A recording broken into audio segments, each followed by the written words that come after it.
I need y'all to listen closely, evergreens, because God has placed a word in my spirit, and I know that it's not just for me. I know that it's for other people.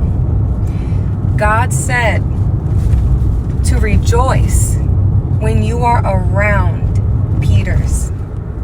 There are certain people that they don't understand where God has put you. They don't understand why you're still believing in what you believe in, right? And if you know, you know. I'm not going to explain further. They don't understand, and they want to protect you, and that's beautiful, because people who really love you, they want to protect you. That's their fruit of showing that they really do love you.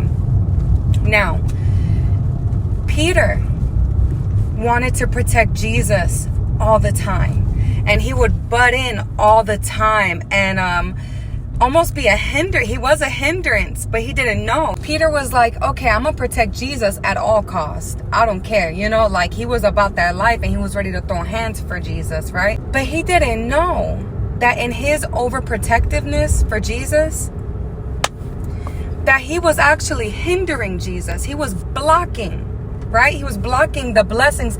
He was blocking the things that had to happen so that Jesus could get to his promised, land, to which was, the crucifixion. It was God's promise to us that he would send his son down to die on a cross for us. That promise had to be fulfilled. Peter kept butting in. No, not Jesus. No, you can't touch Jesus. No, you can't take Jesus. No. He could have blocked that whole entire blessing, the whole process of the crucifixion. But Jesus knew what he had to do, and he told Peter, no. If you live by the sword, you die by the sword, right? Because what did Peter do? Peter tried to cut one of the soldiers' ears off. He did, actually. And God, thank God he's a miracle working God, put it right back on. And he was like, no, he corrected Peter. No, you don't do that. So here's the word. God said that a lot of you in this season are around a bunch of Peters, right? Like people are like, no, not her. No, not him. No. They're a child of God. They're anointed. They're too blah, blah, blah for this to be dealing with. Let me tell y'all something. God told me this straight up. He said there are a lot of people who are around a bunch of Peters, and that's a good thing, because that means they're in the midst of a crucifixion. Things are dying right now, and it's a good thing, because God's going to bring new things to life.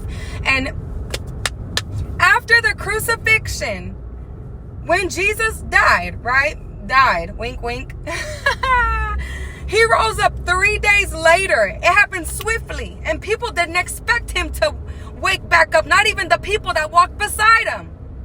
Oh my God. So do not worry, child of God, because what's happening is a crucifixion. Things have to die before something new could be brought forth. You be brave, and you let what needs to die. Do you hear me? And the things that have to live, let it live, let it grow. And to the Peters, if you need to, instructed by God, listen to God, be obedient to God in this season. It's very, very vital. If you have a Peter in your life, right, or Peters, and you feel the need by God alone, God instructed you to tell them, no, you do not cut people's ears off. Back off. You let them know in the spirit and in the physical, back off. Thank you for the protection, but God is doing something new. And if you don't see it, I see it, and you're not going to block me. And you put the ear right back on that soldier, just like Jesus did. Oh my God. I hope y'all catch this in the spirit, y'all. Lord.